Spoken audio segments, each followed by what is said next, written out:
Bismillahirrahmanirrahim. Assalamualaikum warahmatullahi wabarakatuh. Alhamdulillahirabbil alamin. Wassalatu wassalamu ala rasulihil amin wa ala alihi wa sahbihi ajma'in. Wa qala al-musannifu rahimahullah wa nafa'ana Allahu bihi wa bi ulumihi fid dharain amin. Telah berkata Imamul Allamah Abul Qasim Abdul Karim bin Hawazin Al-Kushairi, semoga Allah Ta'ala merahmatinya dan kita mendapat manfaat serta barakah ilmunya. Ibrahim bin Syaiban berpendapat, manakala takut menetap dalam hati, maka keinginan nafsu akan terbakar habis darinya, dan hasrat akan dunia, yakni keinginan dunia, akan terusir. Dikatakan, takut adalah kekuatan yang mendorong pengetahuan ke jalan penerapan.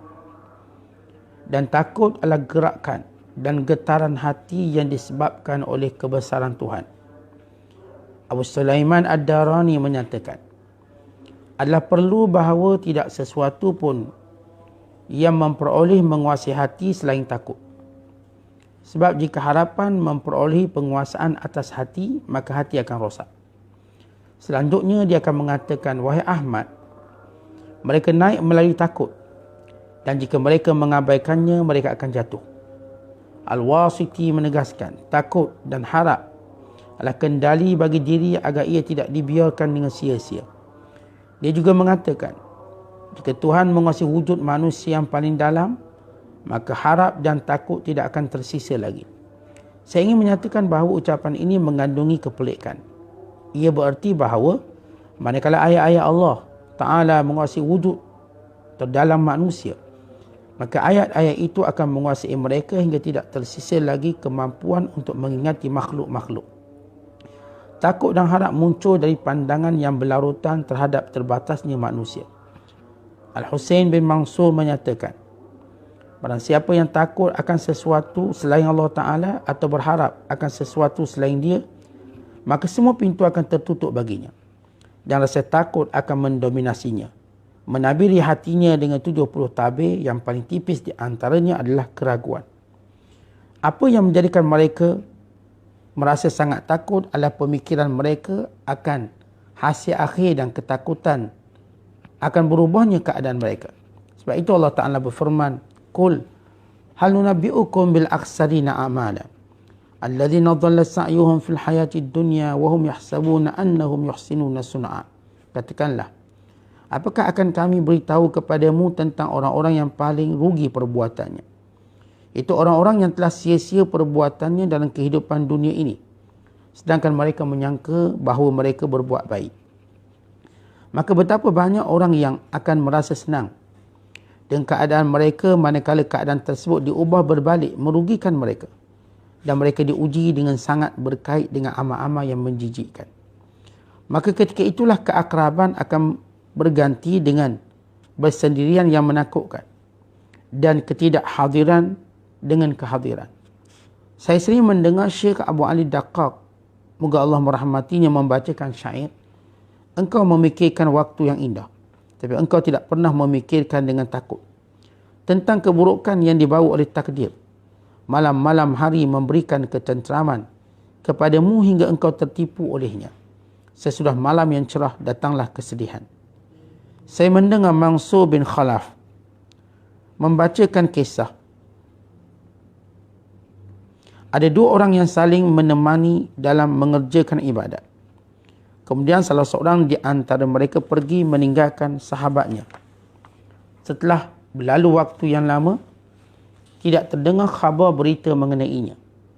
Sahabat yang ditinggal pergi itu kemudian ikut berperang bersama tentera Muslim memerangi bala tentera Rom atau Byzantium.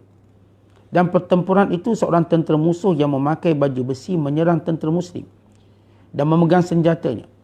Seorang satria Muslim maju ke depan dan tentera Rom itu membunuhnya. Kemudian maju lagi seorang satria Muslim dan dia juga terbunuh.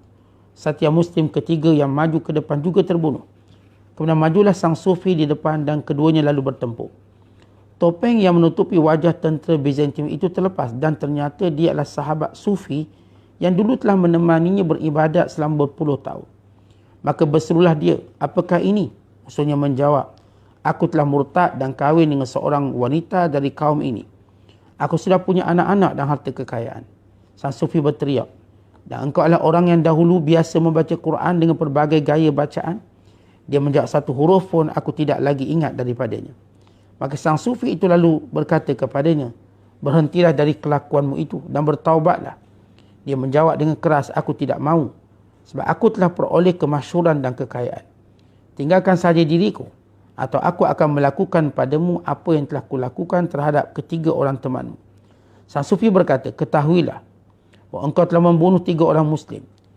Tidak ada malu yang akan menimpamu jika kamu pergi sahaja dari sini. Kerana itu pergilah, dan aku memberikan kepadamu tempoh waktu. Maka orang itu mundur ke belakang dan berbalik. Sang Sufi mengikutinya dan membunuhnya dengan pedangnya. Setelah menempuh perjuangan dan disiplin spiritual yang begitu lama dan berat, orang itu mati sebagai Kristian. Muslimin dan muslimat yang dirahmati Allah sekalian. Masih lagi kita membicarakan tentang sifat takut kepada Allah, yang merupakan sifat yang penting sehingga Allah Ta'ala menyuruh kita semua takut kepadanya. Kerana hanya orang yang takut kepada Allah sahaja yang mampu mendapat manfaat daripada wahyu Allah, perintah Allah. Kalau tidak ada rasa takut, apa pun yang Allah turunkan, apa pun wahyu yang Allah Ta'ala berikan, tidak akan memberi manfaat. Orang-orang yang takut pada Allah, setiap apa yang dibaca benar-benar memberi manfaat. Dan Allah Ta'ala menyuruh dan memerintahkan kita takut kerana hanya orang takut yang mempunyai akal yang kuat. Akal yang benar-benar tajam. Orang yang tidak takut Allah akalnya lemah. Kerana itu dia mudah tertipu dengan dunia. Mudah tertipu dengan syahwat. Mudah tertipu dengan sifat-sifat buruk. Dan kepentingan dunia yang sementara. Orang-orang yang takut pada Allah akalnya cukup tajam sehingga dia dapat melihat yang baik dan yang buruk. Yang benar, yang salah. Yang sementara dan yang kekal abadi. Dia dapat faham bahawa beza akhirat dengan dunia. Dan kenapa Allah Ta'ala menyuruh kita takut kepada Allah? Kerana orang-orang yang takut Allah inilah yang dijanjikan keampunan. Yang dijanjikan dengan keredaan, yang dijanjikan dengan syurga. Orang yang tidak takut Allah tidak mendapat keampunan. Tidak akan diberikan syurga. Maka ini asas yang kuat. Kenapa kita kena takut Allah? Untuk mendapat manfaat apa yang kita baca daripada wahyu Allah. Untuk menjadikan akal kita tajam, akal kita kuat. Dan untuk mendapat keampunan, redha dan syurga Allah Ta'ala. Kita lihat apa kata ulama tentang sifat takut ini. Kata Ibrahim bin Syaiban, bila takut mula menetap dalam hati, maka syahwat dan juga keinginan dunia itu lebur. Maknanya tuan-tuan, bila rasa takut datang, tak ada lagi syahwat boleh menguasai kita. Apa itu syahwat? Yakni kehendak-kehendak yang meletakkan perintah Allah ke belakang. Apa sahaja yang menjadikan perintah Allah itu tidak diutamakan, tidak diberi prioriti, namanya syahwat. Sama ada syahwat tadi, syahwat yang kita katakan yang harus, syahwat yang makruh, hingga syahwat yang haram. Disebut je syahwat, lalu perintah Allah jadi belakang, makin belakang. Sehingga menundakan perintah Allah sampai peringkat tidak terus melaksanakan perintah Allah. Sama ada syahwat makan, syahwat tidur, syahwat bergurau senda, syahwat sembang, syahwat pada harta, syahwat pada pangkat. Keinginan dipanggil. Syahwat ni keinginan yang kuat untuk memiliki sesuatu. Sehingga perintah Allah tidak menjadi prioriti. Ya, sekalipun kita bersyahwat pada sesuatu perkara, tapi bila ia berkait dengan perintah Allah, maka prioritinya ialah perintah Allah. Kerana itu Allah memuji orang yang menahan syahwat. Wa amma man khafa maqama rabbih wa nahan nafsa 'anil hawa. Adapun orang yang takut pada Allah, menahan dirinya daripada kehendaknya, maka syurgalah tempat tinggal dan tempat kediamannya. Kata ulama lagi, takut kepada Allah itulah akan mendorong kita untuk mengetahui setiap sesuatu dan melaksanakan perintahnya. Bila kita sebut takut Allah, maknanya kita mula menggerakkan diri kita untuk belajar. Sebab takut kepada Allah tak mungkin sempurna tanpa ilmu. Sebab itu para ulama menamakan takut yang sebenar-benar dengan kalimah khasyah. Kerana ada ilmu. Allah berfirman, innama yakhshallah min ibadihil ulama. Yang takut kerana Allah di kalangan hamba-Nya ulama. Maka disebut khasyah, takut. Berilmu. Sebab itu bagi orang yang ingin menguatkan takutnya pada Allah, dia mesti belajar. Dan ilmu tadi dipraktikkan. Maka zuhirlah, berbuahlah takutnya pada Allah. Umpama benih yang ditanam, dibajai, disilami, keluar pokok lalu keluar buah. Maka buah itu takut kepada Allah Ta'ala. Dan ulama lain berkata, takut itu ialah satu getaran dalam hati. Sebagai tempiasan kepada haibahnya Allah Ta'ala. Tuan-tuan, kita kalau tengok singa, debar ni. Kenapa? Dia punya aura dia. Datang, tak, dia punya debar. Tengok benda-benda yang menakutkan. Benda-benda yang kita bimbang. Demikian seorang melihat Allah dalam dirinya. Apakah Allah akan menyayanginya, meredainya, memurkainya? Ketakutan yang datang dalam dirinya. Maka ini orang yang takut kepada Allah. Kata Abu Sulaiman Ad-Darani, kita tuan-tuan ada dua sifat yang perlu kita ada. Pertama takut, yang kedua harap. Khauf wa raja. Mana patut yang lebih dominasi? Takut ni maknanya kita bimbang Allah masukkan kita dalam neraka, Allah tak terima amalan. Itu namanya khauf. Harap pula, moga Allah ampunkan dosa kita, Allah masukkan dalam syurga, Allah akan merahmati kita. Itu namanya raja. Mana yang lebih patut mendominasi? Kata Abu Sulaiman Ad-Darani bahawa sebaiknya biar takut itu menguasai. Lebih daripada harap. Al-Hasan Al-Basri berkata, aku lebih suka mendengar cerita neraka berbanding syurga. Takut. Macam gini tuan-tuan, kita tahu orang beriman. Bila masuk dalam kubur, Allah lapangkan kuburnya, Allah mudahkan soal jawabnya, Allah terangkan kuburnya. Ya, itu hakikat. Tetapi kita lihat para ulama banyak cerita tentang gelap kubur, tentang ulat yang menemani, tentang kesempitan. Daripada sahabat, bahkan Nabi SAW sebelum itu bercerita tentang perkara-perkara ini. Apakah kita kan maklum Nabi juga sallallahu alaihi wasallam beritahu tentang kubur ni luas sekian-sekian. Nabi nak suruh rasa takut biar lebih dominasi daripada rasa harap tadi. Ustaz, saya kan orang beriman, masuk syurga lah. Betul, orang beriman masuk syurga. Kita tak nafi benda tu. Tapi kita perlu rasa takut. Takut iman kita tadi ada kecederaannya yang menyebabkan Allah azab juga kita. Allah hukum juga kita. Sebab itu Hasan Basri waktu dia minum air masak, tak masuk dalam mulut dia. Dia teringat, pegang je air masak, dia teringat apa yang Allah sebut dalam suratul A'raf. Bila ahli neraka meminta kepada ahli syurga, afidhu alaina minal ma', tolong berikan kepada kami air. Tiba-tiba Allah berfirman, Allah mengharamkan air dan makanan kepada ahli neraka. Hasan Basri takut bahawa dia mungkin jadi ahli neraka, jatuh cawan tu. Maka ini kita sebut rasa takut. Walaupun Imam Nawawi rahimahullah dalam kitab Riyadhus Salihin ada suatu pendetailan yang baik. Bila beliau menyatakan bahawa tengok keadaan, waktu kita segar bugar, sihat, maka takut biar mendominasi. Tapi waktu kita sakit dan terlantar, biar sifat mengharap mendominasi berdasarkan kepada husnuzan pada Allah. Ana inda dhanni abdi bi. Maka ini sebagai satu jawapan Imam An-Nawawi rahimahullah ta'ala. Kata Imam Wasiti, katanya lagi, bahawa ulama-ulama dulu pada wali Allah menjadikan takut itu sebagai tangga. Kalau dah tak ada takut, maka terjatuhlah dia daripada darjatnya. Tangga untuk dekat dengan Allah. Setiap kali takut kita naik, maka tangga kita menuju Allah Ta'ala itu lebih tinggi untuk menghampiri, mendekatinya.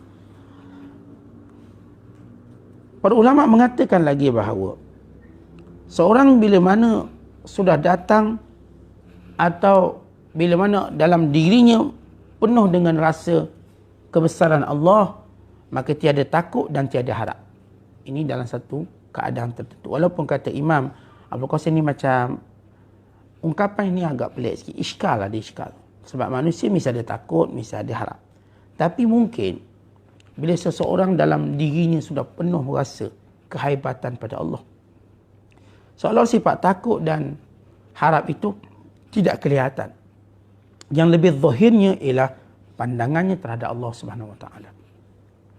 Kata Husain Al-Mansur, siapa yang tidak takut Allah, tapi takut pada benda-benda lain. Oh, dengan Allah kurang takut dia. Benda lain semua dia takut. Maka Allah akan jadikan ketakutan itulah yang kuasai diri dia.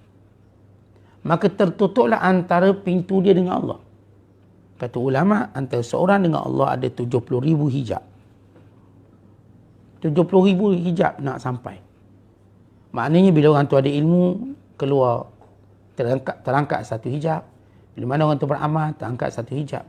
Bila mana orang tu datang rasa ikhlas, terangkat lagi hijab. Bila orang tu ada takwa, terangkat lagi hijab. Bila orang tu berkawan dengan orang soleh, terangkat lagi hijab. Bila orang tu memahami Quran, terangkat hijab. Sehinggalah dia nampak Allah. Sebagaimana disebut oleh Nabi SAW. Anta'budallah ka'annaka tarah. Kamu sembah Allah macam kamu dapat tengok dia. Tetapi bila seorang ditakutkan makhluk, ditakut jawatan dia hilang, dia lebih takut harta tak dapat, dia lebih takut kalau sekiranya orang tak sayang dia, dia lebih takut kalau sekiranya orang tak puji dia. Tapi Allah tak ada. Maka apa yang akan jadi? Allah hijab dia dengan Allah. Dan awal hijab itu ialah rasa ragu-ragu dia pada Allah. Dia ragu-ragu Allah bagi rezeki. Dia ragu-ragu Allah berkuasa atas dia. Dia ragu-ragu bahawa bila dia mati dia akan kembali pada Allah. Ini sifat yang kita katakan musibah besar kepada orang yang tidak takut Allah. Maka dia akan ada penyakit syak. Dia tak yakin kita cerita bab kubur. Kita cerita, kita beritahu tentang malakul maut. Kita beritahu tentang ada munkar nakir. Kita beritahu bahawa kubur ni sama ada jadi lembah neraka ataupun tamang syurga. Tak rasa apa. Sebab dia tak takut Allah. Dia cuma takut makhluk. Tuan-tuan nampak orang ni macam hebat. Cerita kubur relax. Cerita tu relax. Tapi bila kita cerita, mak, bulan ni gaji kau kena turun RM10. Muka dia cemas seperti dah nak mati. Kalau dia cerita, mak, aku dengar syarikat kau tu bankrupt. Dia punya cemas paruh mati. Kalau cerita, dengar cerita isi kau dah lari, dia punya cemas dah hampir nak mati. Bila ada orang kutuk dia sikit, dia dah cemas macam nak mati. Tapi cerita bab kubur tak rasa apa, bab kiamat tak rasa apa. Tentang azab Allah tak rasa apa. Murka Allah tak ada peduli. Nampak macam hebat. Gagah dia ni. Sebut malakul maut pun relax. Dia boleh bergurau pula. Malakul maut datang, aku lari. Bila sebut ni, LHJN datang nak kejar. Dia punya puncak, tak tahu nak lari ke mana. Sebab itu tuan-tuan, orang yang memilih hina dengan takut selain Allah. Orang yang memilih mulia, menjadikan takutnya hanya pada Allah. Kita tahu bukan makhluk bagi rezeki. Bukan makhluk tentukan bagaimana masa depan dia. Tak ada makhluk yang boleh tentukan bahawa nanti kami boleh halang kamu buat benda ni, buat benda tu. Kita katakan kamu makhluk. Kamu boleh sahaja mengancam, mengugut kami untuk buat itu dan ini. Tapi kamu tak dapat melakukannya melainkan dengan izin Allah. Tuan-tuan, orang ni hebat. Orang-orang yang kita nampak zahir macam hebat sebab dia tak takut Allah. Sebenarnya dia takut sekecil-kecil perkara dalam dunia. Dia takut miskin. Allah takut miskin. Macam nak mati dah. Bila jualan dia hari ni tak laku, dia rasa macam nak mati dah. Bila orang kutuk makanan dia tak sedap, dia rasa dah mati dah. Bila orang kutuk peribadi dia, dia dah rasa tak tahu nak letak kat mana. Dia dah resah, tak boleh tidur. Orang kata dia ni dengki ni orang jenis dengki. Dia dengar perkataan dengki, oh tak boleh tidur dah dia. Dia bukan tak boleh tidur, fikir neraka. Syaddad bin Aus, waktu malam hari dia tak boleh tidur sebab fikir neraka. Yang ni pula dia cuma fikir dunia. Satu perbezaan yang jauh. Tentang takut para ulama' dan takut orang soleh, mereka bimbang takut nanti akan berubah keadaan mereka. Contoh hari ni ialah kita beriman. Hari ni kita baik, kita soleh. Hari ni kita menyayangi ulama'. Hari ni kita mendampingi para ulama'. Kita belajar dengan mereka. Tidakkah kita takut akan berubah satu hari nanti? Takkah kita takut kita dah dengar orang yang asal beriman jadi kafir, murtad. Yang asalnya menyayangi ulama' akhirnya menjadi musuh ulama'. Asalnya menceritakan kebaikan ulama', hari ini dia menjadi orang yang mencerita keaiban ulama'. Asalnya belajar dengan ulama, hari ni dia orang yang mempelekehkan ilmu orang yang pernah dia belajar. Lihat bagaimana berubah keadaan kita. Asalnya disayangi oleh orang-orang soleh, akhir tak dia pedulikan.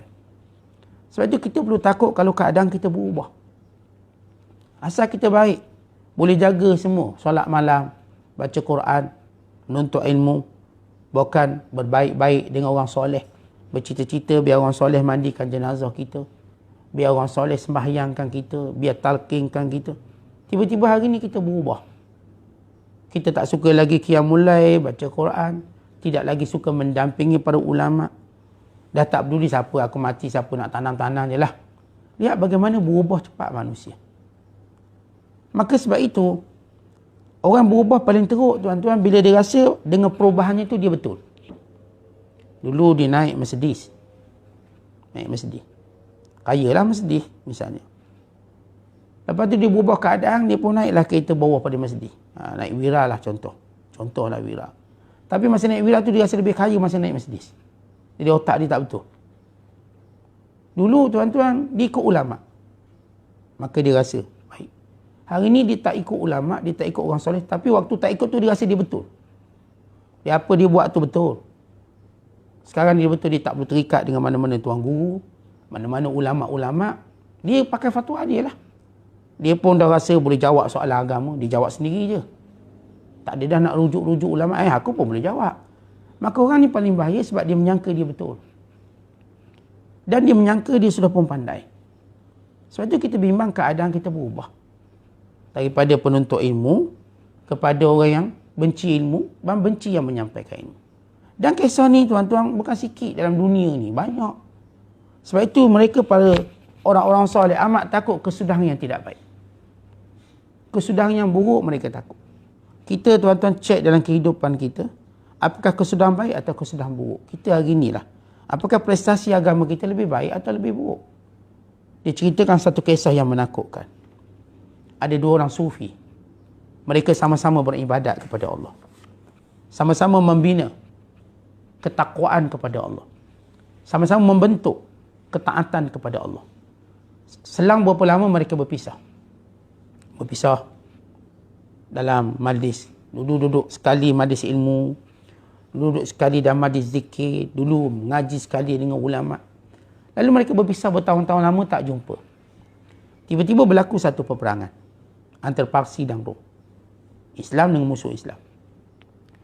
Lalu ketika mana berlaku peperangan, dia menjadi kebiasaan dipanggil mubarazah. Seorang lawan seorang. Keluar tentera Rom mencabar tentera Islam. Maka orang Islam pun keluar. Lalu tentera Rom tu membunuh orang ni.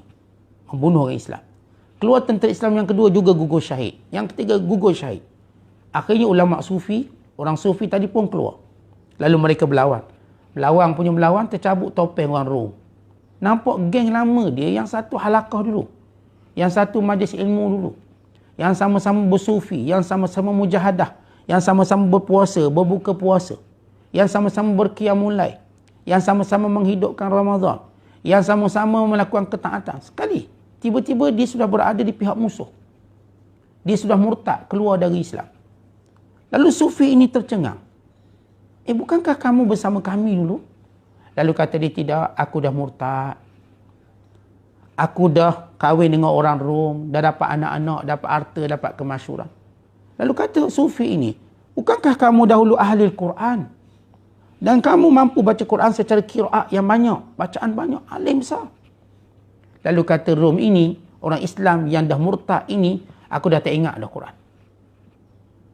Lalu orang sufi ini beri dia peluang, taubatlah. Taubatlah. Walaupun kamu dah bunuh 3 orang Islam, kamu taubat. Allah terima taubat. Tapi lelaki Rom ni kata, tak, aku takkan taubat. Aku dah dapat anak-anak. Aku dah dapat harta. Aku dah dapat kemasyhuran. Aku dah ada segala-galanya. Tak perlu lagi. Akhirnya mereka bertempur juga. Dan sahabat sufi ini membunuh dahulu kawan dia.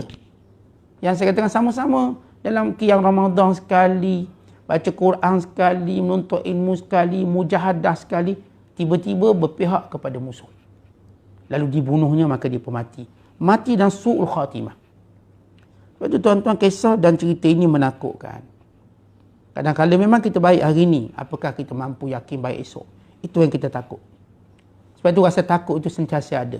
Kalau nampak tuan-tuan kita dah berubah sikit, cepat-cepatlah baiki. Jangan sampai kita dah berubah banyak, sampai kita rasa kita betul dengan apa yang kita buat. Maka inilah penyakit yang paling bahaya. Oleh kerana itu takut kepada Allah, menjadikan kita menjaga diri kita dalam semua keadaan supaya kita kekal istiqamah sehingga kita bertemu dengan Allah. Wallahu a'lam bissawab. Assalamualaikum warahmatullahi wabarakatuh.